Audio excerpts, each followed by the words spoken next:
Right, back again with the Army Armament R85A2. This video is going to be a detailed strip down of the gun so we can compare to the G&G, and it's going to be totally serious, no stupid gimmicks and no stupid gags.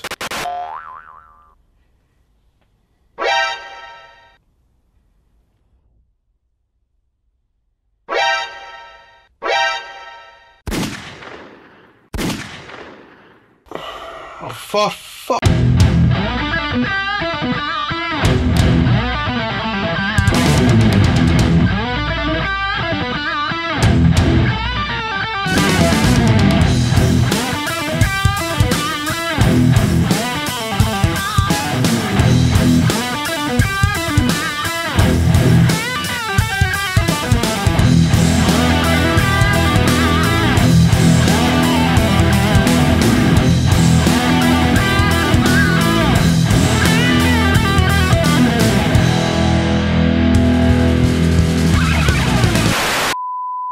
Right, so this is where it gets interesting. We have our lower with the gearbox in, very similar to the G&G, and our upper.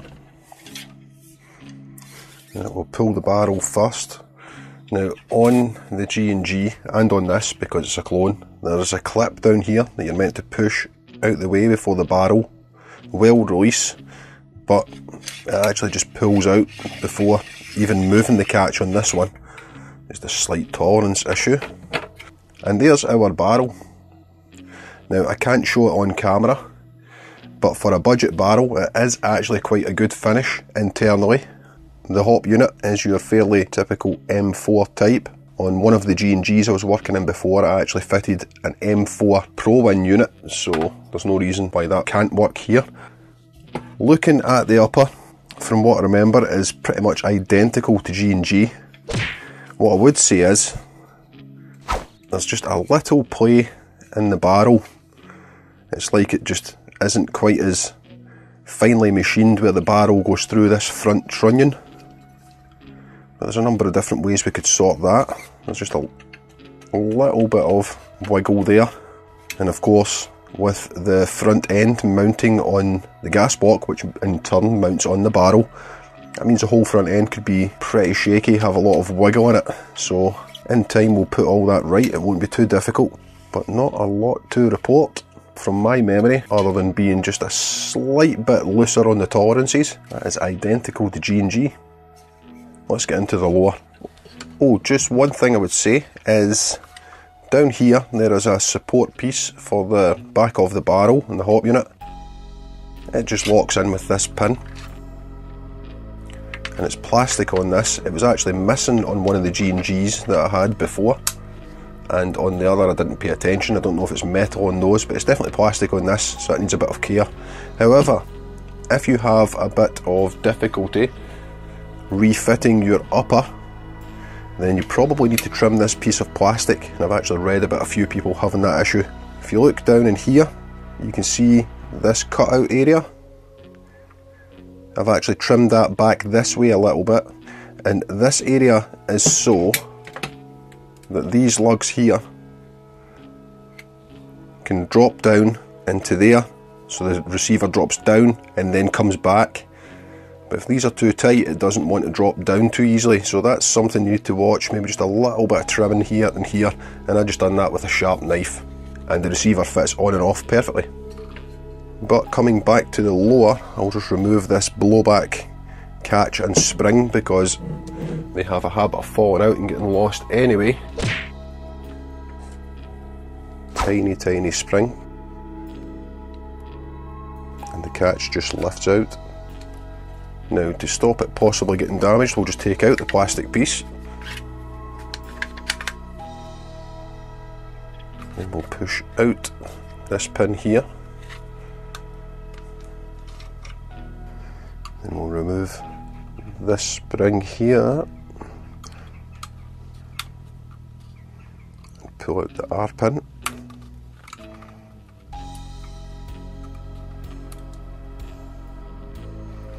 Got all of this catch to pull through it.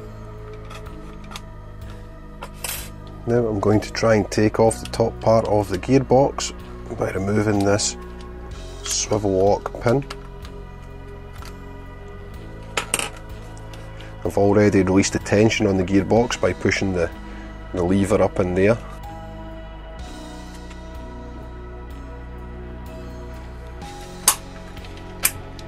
Still a bit of tension right there. And that's quite interesting.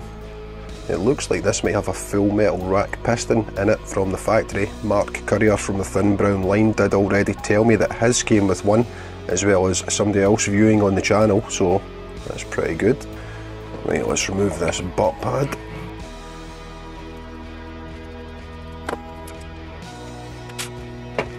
Let's retaining screw at the back. It should let the gearbox come out.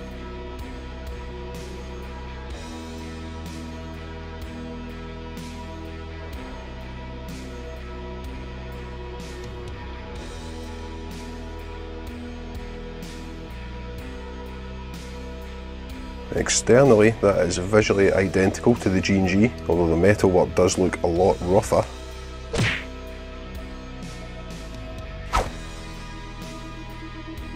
Put that to the side just for now.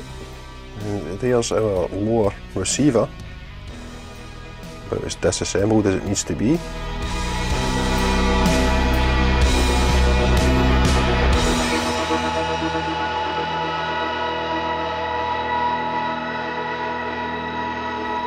Right, into the gearbox. Let's see. We'll come back to the main section in a little while. I'll open the upper section first. Let's take out this screw first so we can remove the blowback block. Once that's out, the blowback block just comes back and lifts up. Then we'll take off this pinch plate at the top.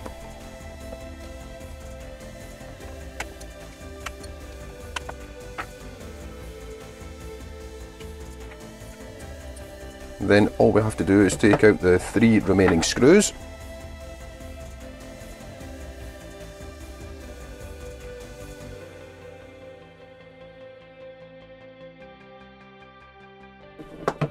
And then carefully pry the 2 halves apart. And there we go. Release the tension off the spring guide. And that's the top half safe. Spring guide has a bearing on it. Quite happy with that. Main spring and piston. And as we thought, the piston has a full metal rack, so that's a good bonus over the G&G, assuming that it's good quality metal. It's 19 tooth, so it's a long stroking setup. Piston head's ported, it's polymer, it'll do the job. The O-ring looks as if it's maybe picked up a little bit of debris.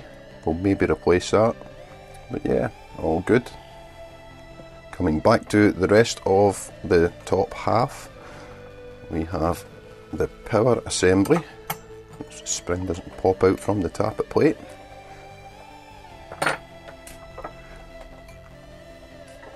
The tappet plate and nozzle. It's a brass nozzle. It doesn't appear to have an O-ring in there, but that's not necessarily a problem. We can always switch it later. Tappet plate. The cylinder head is just polymer. Nothing too fancy, but does the job. And the cylinder itself. And that's the top half disassembled. Right, the main event, into the main gearbox. Let's get the motor off first. That takes these 2 screws here.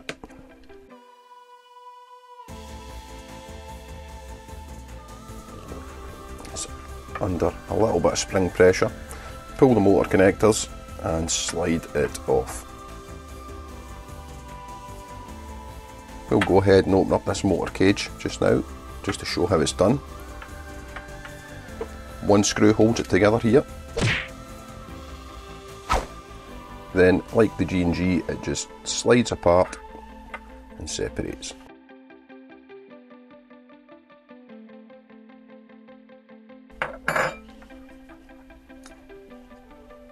The motor is pretty generic.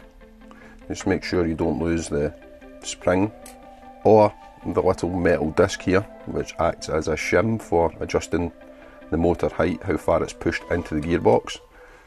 That's nice and simple. So if you wanted to change out the motor, that's you could just pop the new one in and button it back up. But coming back to the main gearbox section, I'll fast forward just now and remove all these external parts like I done in the G&G strip down. They're all held on by screws and there's various springs, so you need to be careful not to lose those, but let's get that done.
And that should be us ready to open the gearbox. And this is where it could all go Pete Tong. As you see, all the bushes have came out of the other half, so they're quite loose in there, similar to how the G&G is. I'm going to preserve the factory shimming on this just now because this is just a strip down. I want to put it back exactly as it was for some testing before we do any tweaking to it. But yeah, let's get these gears out. Sector gear, bevel gear, the internal piece of the anti-reversal latch, and finally the spur gear. Looks can of course be deceiving, but they look pretty decent.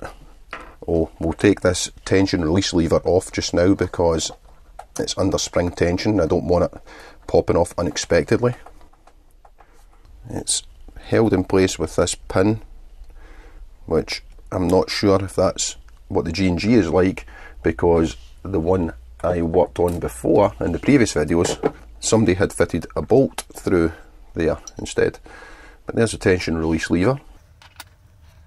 And I'm going to pop this bush out. It's still got a shim. That one's off the sector gear. And like I say, I'll keep them all in the factory places for now. And the last bush for the bevel gear. And there we go, completely stripped down.